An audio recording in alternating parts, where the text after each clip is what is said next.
Om Shri Sai Nathaya Namaha. Chapter 23. Yoga and Onion. Shama cured of snake bite. Cholera ordinance broken. Ordeal of Guru Bhakti. Preliminary. In reality, this Jeev means human soul transcends the three qualities like Sattva, Raja and Tama.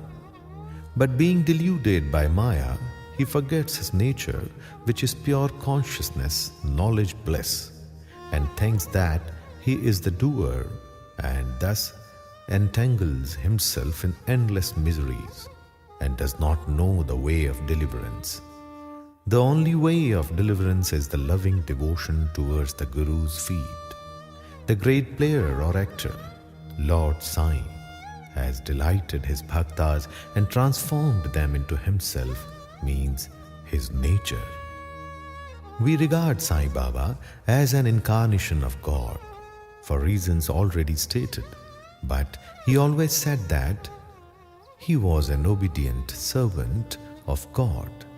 Though an incarnation, he showed the people the way how to behave satisfactorily and carry out the duties of their respective stations, means varnas, in this life.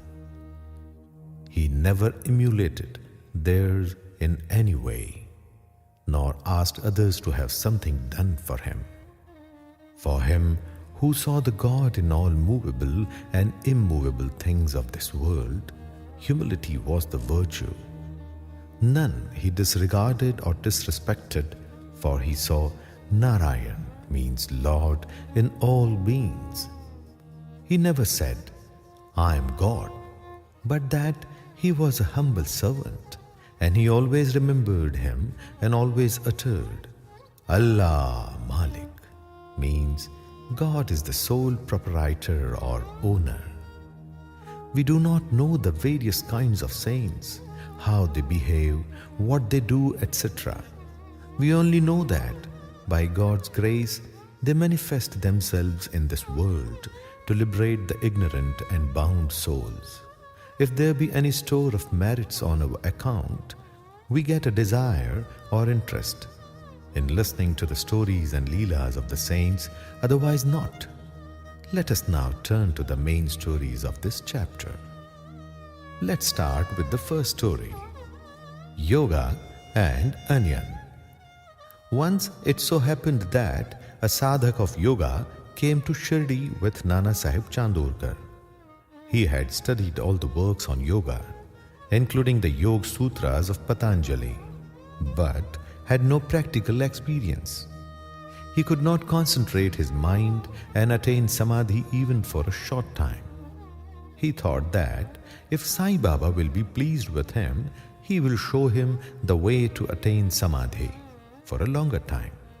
With this object in view, he came to Shirdi, and when he went to the masjid, he saw Sai Baba eating chapati with onion. On seeing this, a thought crossed his mind. How can this man eating stale bread and raw onion solve my difficulties and help me? Sai Baba read his mind and said to Nana Sahib, Oh Nana, he who has the power to digest onion should eat it and none else. Hearing this remark, the yogi was wonderstruck, and he fell at Baba's feet with complete surrender. With pure and open mind, he asked his difficulties and got their solution from Baba. Thus, being satisfied and happy, he left Shirdi with Baba's Udi and blessings. Now let's read the second story, Shama cured of snake bite. Before Hemad Pant begins the story, he says about the Jeev that it can be very well compared with the parrot, and that they both are bound, the one in the body and the other in a cage. Both think that their present bound state is good for them. It is only when a helper, that is why Guru comes and by God's grace opens their eyes and liberates them from their bondage. that their eyes are opened to a greater and larger life, compared to which their former bound and limited life is nothing. In the last chapter, it was shown how Baba anticipated the calamity that was to befall on Mr. Miracle and rescued him from it. Now, let the readers hear a story more interesting than this. Once, Shama was bitten by a poisonous snake. His little finger of the hand was stung, and the poison began to spread in the body. The pain was also severe, and Shama thought that he would pass away soon. His friends wanted to take him to the god Vithoba, where such cases were often sent, but Shama ran to the masjid to his Vithoba, Sai Baba. When Baba saw him, he began to scold and abuse. He got enraged and said, "O Vil Bhaturya," means priest, "do not climb up. Beware if you do so." And then roared, "Go, get away, come down." Seeing Baba thus red with wrath, Shama was greatly puzzled and disappointed. He thought that the masjid was his home and Sai Baba his sole refuge. But if he was driven away like this, where should he go? He lost all hopes of life and kept silent. After a while, when Baba became normal and calm, Shama went up and sat near him. Then Baba said to him, "Don't be afraid. Don't care a jot. The merciful Fakir will save you. Go and sit quiet at home. Don't go out. Believe in me and remain fearless and have no anxiety." Then he was sent home. Immediately afterwards, Baba sent Tatya Patil and Kaka Sahib Dikshit to him with instructions to the effect that he should eat what he liked, should move around in the house, but should in no case lie down and sleep. Needless to say that these instructions were acted upon and Shama got all right in a short time. The only thing to be remembered in this connection is this: the words of Baba, or the 5-syllabled mantra like "Go, get away, come down," were not addressed to Shama, as it apparently looked, but they were a direct order to the snake and its poison not to rise up and circulate through Shama's body. Like others well versed in Maharashtra, he had not to use any incantation, charged rice or water, etc. His words only were most efficacious in saving the life of Shama. Anyone hearing this story and other similar ones will beget firm faith in the feet of Sai Baba. And the only way to cross the ocean of Maya is to remember the feet of Baba in the heart. Let's hear the third story, Cholera Epidemic. Once, cholera was raging virulently in Shirdi. The residents were much frightened and they stopped all communication with the outside people. The Panch of the village assembled together and decided upon 2 ordinances as remedy to check and put down the epidemic. They were: number 1, no fuel cart should be allowed to come in the village, and number 2, no goat should be killed there. If anybody disobeyed these ordinances, they will be fined by the village authorities and Panch. Baba knew that all this were mere superstition, and therefore he cared a damn for the cholera ordinances. While the ordinances were in force, a fuel cart came there and wanted to enter the village. Everybody knew that there was dearth and scarcity of fuel in the village.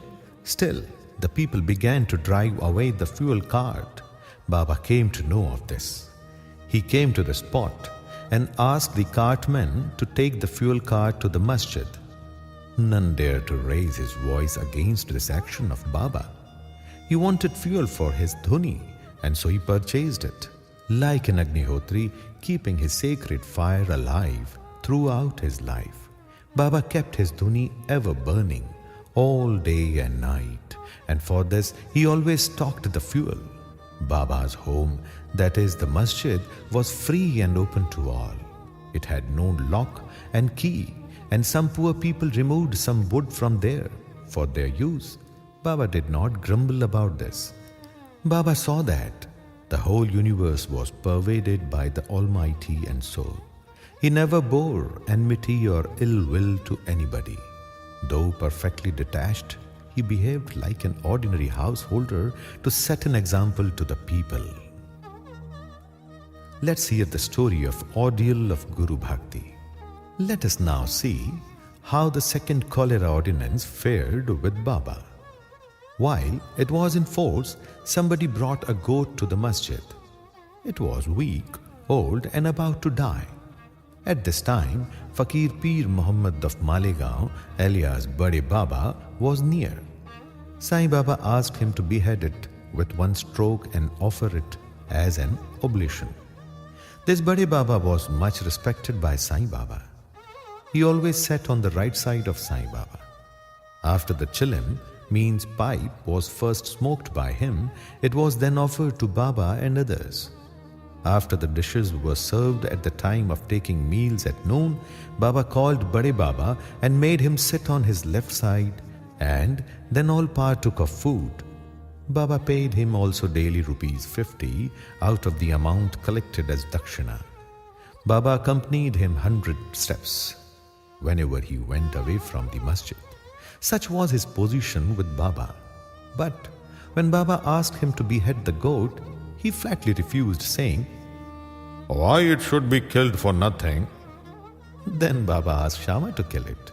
He went to Radha Krishna Mai and brought a knife from her and placed it before Baba. Knowing the purpose for which the knife was taken, she recalled it. Then Shama went to bring another knife but stayed in the Vada and did not return soon. Then came to turn of Kaka Sahib Dikshit. He was gold, no doubt, but had to be tested. Baba asked him to get a knife and kill the goat. He went to the Sate's Vada and returned with a knife.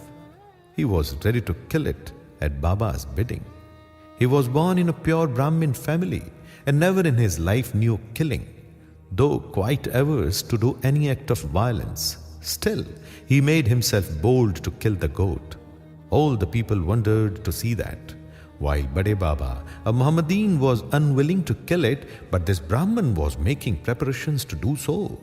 He tightened his dhota and with a semicircular motion raised his hand with the knife and looked at Baba for the final signal.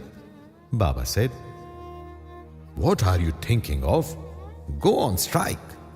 Then, when the hand was just about to come down, Baba said, "Stop! How cruel you are! Being a Brahmin, you are killing a goat?"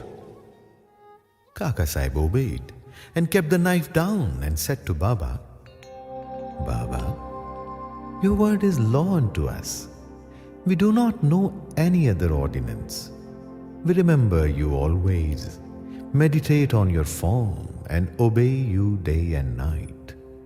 We do not know or consider whether it is right or wrong to kill. We do not want to reason or discuss things, but implicit and prompt compliance with Guru's orders is our duty and dharma." Then Baba said to Kaka Sahib that he would himself do the offering and killing business. It was settled that the goat should be disposed of near a place called Takia, where fakirs used to sit. Then, when the goat was being taken to that place, it fell dead on the way. Himarpan closes the chapter with a classification of the disciples. He says that they are of three kinds. Number 1, first or best. Number 2, second or average. And number 3, third or ordinary. The best kind of disciples are those who guess what their gurus want and immediately carry it out and serve them without waiting for an order from them. The average disciples are those who carry out the orders of their masters to a letter without any delay. And the third kind of disciples are those who go on postponing the carrying out their order and make mistakes at every step. The disciples should have firm faith, backed up by intelligence, and if they add patience to these, their spiritual goal will not be distant. Control of breath in going and outgoing, or hatha yoga or other difficult practices are not at all necessary. When the disciples get the above mentioned qualities, they become ready for further instructions, and the masters then appear and lead them on in their spiritual path to perfection. In the next chapter, we deal with Baba's interesting wit and humor. Bow to Shri Sai. Peace be to all.